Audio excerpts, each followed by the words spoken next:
മഹാലക്ഷ്മി സീരിയലിന്റെ ഉടനെ തന്നെ കാണിക്കാൻ പോകുന്ന ഒരു എപ്പിസോഡിന്റെ റിവ്യൂയിലേക്ക് എല്ലാവർക്കും സ്വാഗതം. അങ്ങനെ കമലേശ്വരത്ത് കരുണയും ദുർഗയും ഉണ്ണിയെല്ലാം മഹാലക്ഷ്മി എന്ന ശല്യം അവസാനിച്ചു. ഇനി കമലേശ്വരം തറവാടും ബിസിനസ്സും എല്ലാം സ്വന്തമാക്കി ജീവിതം ആസ്വദിക്കാം എന്നുള്ള സന്തോഷത്തിൽ മതിമറന്ന് നിൽക്കുന്നുണ്ട്. ഇതേസമയം ദുർഗ അവരോട് പറയുന്നുണ്ട് അവളുടെ ചിത കത്തി തീർന്നു. മേഘനും കരുണമോളുടെ അച്ഛനും വിളിച്ചു പറഞ്ഞു ഉടനെ നമ്മൾ ആഘോഷത്തിനൊന്നും മുതിരണ്ട, നാട്ടുകാരെയും ബന്ധുക്കളെയൊക്കെ കാണിക്കാനെങ്കിലും 2 തുള്ളി കണ്ണീര് വീഴ്ത്തണം, ഇല്ലെങ്കിൽ അവരൊക്കെ എന്ത് വിചാരിക്കും. അങ്ങനെ അവളുടെ അടിയന്തരമൊക്കെ കഴിഞ്ഞിട്ട് മതി ആഘോഷം എന്ന് പറയുമ്പോൾ അത്രയേ ഉള്ളൂ അമ്മേ. പിന്നെ അവള് പലതവണ മരിച്ചു എന്ന് കരുതി നമ്മൾ സന്തോഷിച്ചതല്ലേ. ഇത്തവണ മേഘേട്ടനും അച്ഛനും അത് ഉറപ്പുവരുത്താൻ കൂടിയാണ് അങ്ങോട്ട് പോയിരിക്കുന്നത്.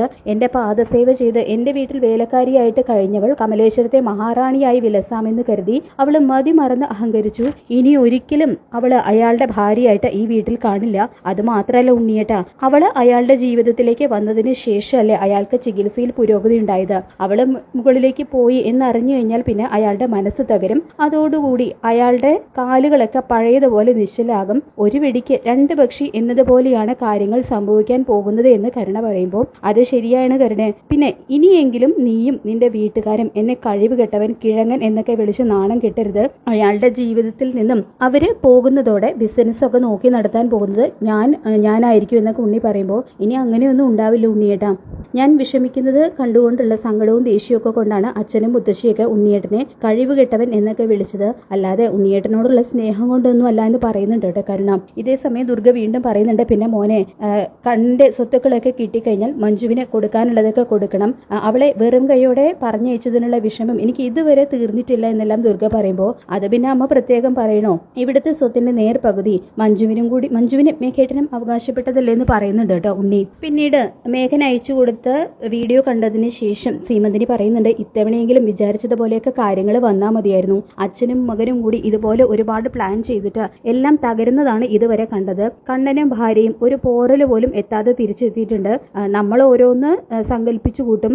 ഇതെങ്ങാനും നടന്നു കഴിഞ്ഞാൽ എന്റെ കൊച്ചിനെ നല്ലൊരുത്തിന്റെ കയ്യിൽ പിടിച്ച് ഏൽപ്പിക്കണം എന്നെല്ലാം പറയുമ്പോൾ മേഘൻ അയച്ചു തന്ന വീഡിയോ നീ ഇപ്പൊ കണ്ടല്ലോ സീമന്തിനി. അവരിപ്പോ അവളുടെ ചിതയ്ക്ക് അവിടെ കൊള്ളിവെക്കുന്ന ചടങ്ങാണ് നടക്കുന്നത്. ഇനി ഇതിൽ കൂടുതൽ എന്ത് തെളിവാണ് നിനക്ക് വേണ്ടത് എന്ന് പറയുമ്പോൾ ഞാൻ എന്റെ ആദ്യം കൊണ്ട് പറഞ്ഞു പോയതാ വാമേട്ടാ. കണ്ണൻ ഇതൊക്കെ അറിയുമ്പോൾ അവൻ മേഘനും കരുണയുടെ അച്ഛനും എതിരെ കേസിന് പോകില്ലേ എന്നെല്ലാം ചോദിക്കുമ്പോൾ അതൊക്കെ അപ്പോഴത്തെ കാര്യമല്ലേ, മേഘനെല്ലാം നോക്കിക്കോളും. പിന്നെ പ്രതാപനും ആള് ചില്ലറക്കാരനൊന്നുമല്ല, അയാളുടെ കയ്യിൽ പൂത്തോണ പണമുണ്ട്. എന്ത് കേസ് വന്നാലും അയാൾ അതൊക്കെ നേരിട്ടോളും എന്ന് പറയുന്നുണ്ട് കേട്ടോ വാമൻ. ഇതേസമയം ഗോഡൌണിലാണെങ്കിൽ മഹാലക്ഷ്മിയാണെന്ന് കരുതി മേഘനും പ്രതാപനും ഗുണ്ടകളും ചേർന്ന് തീ കൊളുത്തുന്നത് വെറും കൂട്ടിയിട്ട പിറകൾക്കാണ് കേട്ടോ. മഹാലക്ഷ്മി കത്തിത്തീരുന്നത് കണ്ട് അവരിങ്ങനെ മതിമറന്ന് ആസ്വദിച്ചൊക്കെ നിൽക്കുകയാണ്. ഇതേസമയം അവരെ ഞെട്ടിച്ചുകൊണ്ട് മഹി അവിടെ വന്ന് നിൽക്കുന്നുണ്ട് കേട്ടോ. അപ്പൊ മാർക്കോയും ലൂപ്പേഴ്സും കൂടി മഹാലക്ഷ്മിയെ മുൻപേ തന്നെ ഗുണ്ടകളിൽ നിന്നും രക്ഷിച്ചിട്ടുണ്ടാകും.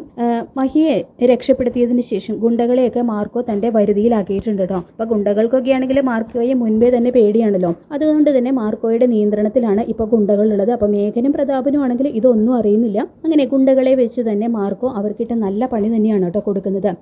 അങ്ങനെ ഒരു 2ാം ജന്മം പോലെ മഹാലക്ഷ്മി അവിടെ തിരികെ എത്തുകയാണ്. ശേഷം മാർക്കോ പറയുന്നുണ്ട് മഹാലക്ഷ്മിയെ കൊല്ലാൻ ശ്രമിച്ച ഇവർക്ക് 2 പേർക്കും ഉള്ള ശിക്ഷ എന്താണെന്നുള്ളത്, കൊടുക്കേണ്ട ശിക്ഷ എന്താണെന്നുള്ളത് ഞാൻ മനസ്സിൽ കണക്ക് കൂട്ടി വെച്ചിട്ടുണ്ട്. പക്ഷെ അതുപോലല്ലോ മഹാലക്ഷ്മിയെ കൊലപ്പെടുത്തി കണ്ണൻ സാറിന്റെ സ്വത്തുക്കളെയൊക്കെ സ്വന്തമാക്കാമെന്നല്ലേ ഇവർ കരുതിയിരിക്കുന്നത്. ഇവർക്ക് ശിക്ഷ കൊടുക്കാനുള്ള അവകാശം മഹാലക്ഷ്മിക്ക് തന്നെയാണെന്ന് മാർക്കോ പറയുന്നുണ്ട് കേട്ടോ. അപ്പൊ മഹിക്കാണെങ്കിലും അത് കേട്ട് ശരിക്കും ദേഷ്യം വരുന്നുണ്ട്.